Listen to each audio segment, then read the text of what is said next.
बिस्मिल्लाहिर्रहमानिर्रहीम। अस्सलाम वालेकुम नाजरीन, मैं हूं साजिद फ़ारूक और आप देख रहे हैं आपका अपना यूट्यूब चैनल। नाजरीन, मुल्क में मुख्तलिफ तरक्याती मनसूबों पे अब काम का आगाज़ हो रहा है और जो पिछली गवर्नमेंट के दौर में जो मनसूबे रुके हुए थे उन पे काम शुरू हो गया है। लेकिन इस वक्त हम आपको एक अच्छी खबर देंगे और ये खबर है जो सिंध के रहने वाले हैं उनके लिए। और हम अगर अच्छी खबर आई है तो हम चाहते हैं कि आप तक भी पहुंचाएं। इस सिलसिले में हम आपको बताना चाहते हैं कि सक्खर हैदराबाद वाटरवे जो काफ़ी अरसे से ताख़ीर का शिकार है और ये मंसूबा जो है वो मुतनाज़ा भी रहा। और पहली मरतबा जुलाई 2017 में इसका कॉन्ट्रैक्ट दिया गया था। 2020 में इसे रीटेंडर किया गया, 2021 में फिर इसका रीटेंडर हुआ और टेक्नो सीएमसी एसीसी ने ये कॉन्ट्रैक्ट जो है विन किया था। पब्लिक प्राइवेट पार्टनरशिप के तहत ये मंसूबा है और इस सिलसिले में अगर हम बात करें तो सक्खर को हैदराबाद से ये कनेक्ट करेगा। इसके अलावा नॉर्थ टू साउथ पेशावर से कराची तक मोटरवे का ये वाहिद मिसिंग लिंक भी है।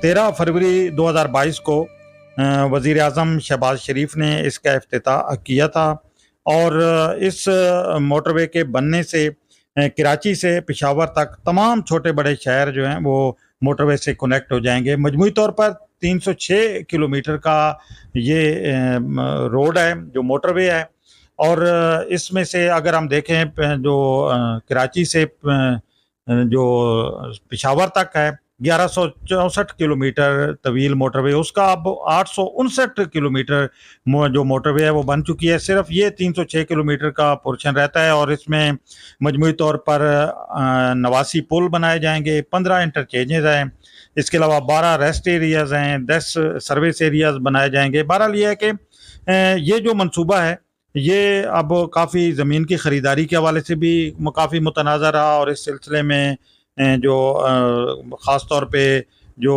मटियारी मुशर्रफ फ़िरोज़ के जो डिप्टी कमिश्नर थे उनके ख़िलाफ़ केसेस भी हुए, नैब ने भी इस पे कार्रवाई की और अब इसकी कास्ट जो है वो बढ़ते बढ़ते जो है वो अब 400 अरब रुपए तक पहुंच गई है। बहरहाल अब वफाकी वज़ीर मवासलात अब्दुल अलीम ख़ान ने ये यकीन दिलाया है और ये खुशखबरी सुनाई है कि ये मंसूबा जो है वो दिसंबर तक जो है इसे मुकम्मल कर लिया जाएगा। जल्द इस पे काम शुरू करने के लिए अब इक़दाम किए जा रहे हैं।